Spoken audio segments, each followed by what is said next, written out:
Hello student. तो आज हम देखेंगे जैन धर्म का पार्ट नंबर 2।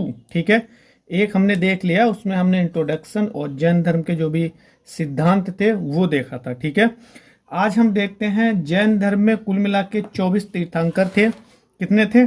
24 तीर्थंकर थे, जिसमें से जो सबसे पहले तीर्थंकर थे उनका नाम था ऋषभनाथ। क्या नाम था? ऋषभनाथ। इनका सिर्फ एक नाम नहीं है, इनके और भी नाम हैं। इन्हें हम आदिनाथ के नाम से भी बुलाते हैं या फिर आदिनाथ के नाम से भी इन्हें हम जानते हैं। ठीक है, जो ऋषभनाथ है ये भागवत पुराण, विष्णु विष्णु पुराण और वेद पुराण में भी इनका नाम मिलता है। इनका ऋषभनाथ का क्वेश्चन कैसे आएगा? क्वेश्चन आएगा कि निम्नलिखित में से कौन से तीर्थंकर हैं जिनका नाम, अब इनमें से कोई एक दिया जाएगा, भागवत पुराण या विष्णु पुराण या फिर वेद पुराण में मिलता है। तो आपका करेक्ट आंसर क्या होगा? ऋषभनाथ। ठीक है, इन्हें हम आदिनाथ के नाम से भी जानते हैं और इनका जो प्रतीक चिन्ह था वो क्या था? वो बैल था। ठीक है, क्या था? बैल। हालांकि 24 तीर्थंकर हैं, हमें सभी को नहीं याद रखना है, कुछ को याद रखना है और कुछ को जो है सिर्फ पढ़ लेना है। जैसे अजीतनाथ, तो ये भी आप नाम, सिर्फ नाम ध्यान रखेंगे। संभवनाथ, ये भी नाम याद रखेंगे। सुमितनाथ, ये भी नाम याद रखेंगे। विमलनाथ, ये भी नाम याद रखेंगे। नेक्स्ट है मल्लिनाथ, तो ये 19वें नंबर की तीर्थंकर थी। क्या मैंने बोला? तीर्थंकर थी, नॉट थे। ठीक है, तो इसमें आपको डिफरेंस समझ में आ गया होगा। ये जो है ये एक महिला तीर्थंकर है और 24 तीर्थंकरों में से सिर्फ एक ही महिला तीर्थंकर है, उनका नाम है मल्लिनाथ। तो यूनिक है क्योंकि ये सारे क्या है? मेल हैं और ये मल्लिनाथ क्या है? फीमेल हैं। तो क्वेश्चन बहुत सिंपल आएगा कि निम्नलिखित में से बताओ जैन धर्म में कौन महिला तीर्थंकर हैं, तो नाम होगा मल्लिनाथ। ठीक है, इनका चिन्ह क्या था? इनका चिन्ह था जार। जार क्या होता है? जिसे हम जाल भी बोल देते हैं। ये एकमात्र महिला, मतलब 24 तीर्थंकर थे जैन धर्म में और उनमें एकमात्र ये महिला तीर्थंकर हैं। ठीक है, कहीं कहीं पे इनका जो प्रतीक मिलता है वो कलश भी मिलता है, तो ध्यान रखना, जार अगर आ जाए या फिर कलश आ जाए तो इनमें से कोई भी, अगर दोनों आते तो दोनों होगा और नहीं तो फिर अगर इनमें से कोई भी एक दिया होगा, चाहे जार दिया हो या फिर कलश, क्योंकि कहीं कहीं पे जार मिल रहा हो, कहीं कहीं पे कलश में मिल रहा है। ठीक है, नेक्स्ट है नेमिनाथ, तो ये भी क्या थे? जैन धर्म के 22वें तीर्थंकर थे। इनका प्रतीक क्या था? इनका प्रतीक था नीला कमल। नीला कमल, नील कमल नहीं है। क्या नाम था? प्रतीक चिन्ह था नीला कमल। ठीक है, फिर 23वें नंबर के तीर्थंकर कौन थे? तो इनका नाम था पार्श्वनाथ और इनका जन्म जो है बहुत पूछता है, इनका जन्म कहाँ हुआ था? तो इनका जन्म काशी में हुआ था। इनका जो प्रतीक चिन्ह है वो सर्प है। क्या है? इनका जो प्रतीक चिन्ह है वो सर्प है। अब सबसे इंपॉर्टेंट जो है वो 24वें है और इनका क्या नाम है? महावीर स्वामी। इनका जो प्रतीक चिन्ह है वो शेर। कैसे याद रख सकते हो? महावीर। तो हम रियल में जब भी हम किसी बहुत वीर या बहादुर की बात करते हैं तो उसके हम कंपेयर शेर से कर देते हैं। तो यहाँ भी लिखा है महावीर, यानी सबसे बहादुर या वीर कौन होगा? शेर ही होगा। तो इस तरीके से रिलेट करके भी याद रख सकते हो, तो भूलोगे नहीं। ठीक है, क्या मैंने बताया? मैंने कहा है कि जो वीर होते हैं या बहादुर होते हैं तो उसकी कंपेयर हम किससे कर देते हैं? एक्चुअली में शेर से ही कर देते हैं अधिकतर। तो इनके नाम में भी महावीर लगा है, मतलब बहुत ज्यादा वीर हैं, तो इनका प्रतीक क्या होगा? शेर। ठीक है, इन्होंने कैवल्य ज्ञान की प्राप्ति कहाँ की? बहुत इंपॉर्टेंट क्वेश्चन है, इनसे जो भी क्वेश्चन आएगा सभी इंपॉर्टेंट होंगे। ठीक है, साल वृक्ष के नीचे और ऋजुपालिका नदी के किनारे इन्होंने ज्ञान की प्राप्ति की थी।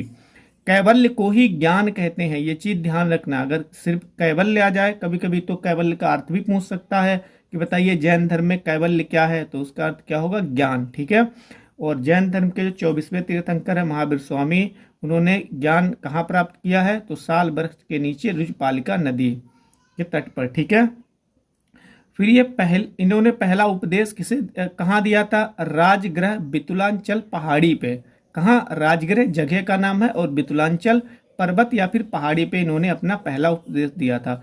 जिस तरीके से बौद्ध धर्म में भी पहला उपदेश पूछता है, बहुत ज्यादा सारनाथ में दिया था भगवान बुद्ध ने, उसी तरीके से इनका भी पूछता है कि पहला उपदेश इन्होंने किसे कहाँ दिया था? तो राजगृह बितुलांचल पहाड़ी पर दिया था। इनके पहले शिष्य कौन थे? तो इनके दामाद जिनका नाम था जामली। ठीक है, तो ये बहुत ज़्यादा नाम इंपॉर्टेंट है महावीर स्वामी। इनसे संबंधित जो भी डाटा आपको मिलता है आप उसे ध्यान से पढ़ के जाना है, क्योंकि यहाँ से क्वेश्चन आने की संभावना प्रबल है।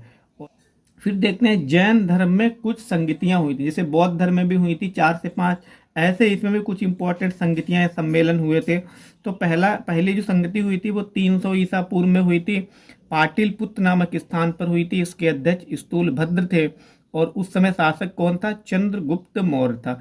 तो इनमें से आपको समय भी ध्यान रखना है, स्थान भी ध्यान रखना है, अध्यक्ष भी ध्यान रखना है और शासक भी ध्यान रखना है, क्योंकि यहाँ से कुछ भी आ सकता है। वो एग्जामिनर के ऊपर डिपेंड है वो क्या पूछता है, किस चीज को वरीयता दे रहा। फिर इसमें एक खास चीज हुई थी, इसमें जो जैन धर्म था वो 2 भागों में विभाजित हो गया था, श्वेतंबर और दिगंबर। 2 भागों में विभाजित हो गया था, कौन कौन से? श्वेतंबर और दिगंबर। अब यहाँ पे हिंदी जो है, हिंदी थोड़ी बहुत काम आएगी। श्वेतंबर का मतलब क्या होता है? अंबर, अंबर का मतलब होता है कपड़े, और श्वेत का मतलब होता है सफेद, जिसके कपड़े सफेद। यानी देखो, अगर आप इस समय जो है जैन धर्म के फॉलोअर्स देखोगे तो बहुत सारे आपको मिलेंगे जो सफेद कपड़े पहनते हैं, तो वो होंगे श्वेतंबर, इस भाग के होंगे वो श्वेतंबर फॉलोअर्स होंगे। एक होते हैं दिगंबर। दिगंबर का मतलब होता है जिनके वस्त्र दिशाएं ही हो, दिगंबर है ना, मतलब ये लोग नंगे रहते हैं दिगंबर। आपने देखा भी होगा बहुत सारे ऐसे जैन फॉलोअर्स हैं, या वो क्या करते हैं, तो वो नंगे ही रहते हैं, ठीक है। फिर दूसरी संगति हुई थी 512 बीसी में, बल्लभी जो कि गुजरात में पड़ता है, वहां पे हुई थी। इसके अध्यक्ष थे देव ऋषि क्षमा श्रवण या श्रमण, ठीक है। हमें 2 ही ध्यान रखनी है।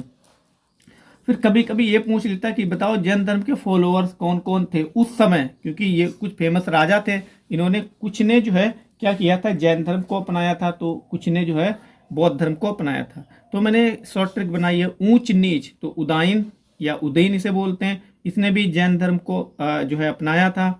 चंद्रगुप्त मौर्य जो कि यहीं पे है, तो इसने तो अपनाया था, क्योंकि पहली जो बौद्ध संगति हुई थी वो इसके शासन काल में ही हुई थी, सॉरी पहली जो जैन संगति हुई थी वो इसके शासन काल में हुई थी। नरेश खेरवाल, तो इसके साथ जो है इसने भी जैन धर्म को अपनाया था। नेक्स्ट है चंदेल शासक, तो इसने भी जैन धर्म को अपनाया था। फिर जैन धर्म की कुछ किताबें या ग्रंथ पूछ लिए जाते हैं, ये जो है बहुत इंपॉर्टेंट है, ठीक है। तो कल्पसूत्र इसकी जैन धर्म से संबंधित एक किताब है, जो कि प्रारंभिक इतिहास, मतलब जैन धर्म का प्रारंभिक इतिहास इसमें बताया गया है, उसका इसमें डिस्कशन किया गया है। 14 पुरुरवा बहुत इंपॉर्टेंट, यूपीएससी एक बार पूछ चुकी है। ये सबसे प्रसिद्ध, अगर 4 किताबें दे दी जाए उनमें से कहा जाए कि इनमें से बताइए कि जैन धर्म का सबसे पवित्र या सबसे प्रसिद्ध ग्रंथ या किताब कौन सी है, तो 14 पुरुरवा उसका नाम है, ठीक है। भगवती सूत्र, तो ये किस लिए इंपॉर्टेंट है? ये इसलिए इंपॉर्टेंट है क्योंकि इस समय 16 महाजनपद हुआ करती थी, और ये ऐसी किताब है जिसमें 16 महाजनपदों का वर्णन है, जैसे कि मगध है। तो इस तरीके से कितने जनपद हुआ करते थे? 16, ठीक है। तो 16 जनपदों का वर्णन जो है भगवती सूत्र में मिलता है। फिर छेद सूत्र और फिर परिशिष्ट पर्व, तो ये कुछ इसकी किताबें थी। एक फैक्ट और बचा, उसे मैं और देख लेता हूँ, ठीक है। कहता है कि जैन चतुष्टय, इसका आशय क्या है? तो इसका मतलब है अनंत ज्ञान, मतलब बहुत ज्यादा ज्ञान और बहुत ज्यादा दर्शन और बहुत ज्यादा सुख, ठीक है। तो जैन धर्म से संबंधित जो भी चीजें थी हमें लगा कि इंपॉर्टेंट है, हमारे एग्जाम में आ सकती हैं, तो वो मैंने कवर करवा दी हैं। यदि आपको बिलीव नहीं है तो आप जो भी एग्जाम देने वाले हैं या जिस एग्जाम को आप टारगेट कर रहे हैं उसके जो प्रीवियस के क्वेश्चन पेपर हैं उन्हें आप देखना। अगर यहाँ से क्वेश्चन आया होगा, जैन धर्म से आया होगा, तो आप वीडियो में देखना यहीं से आया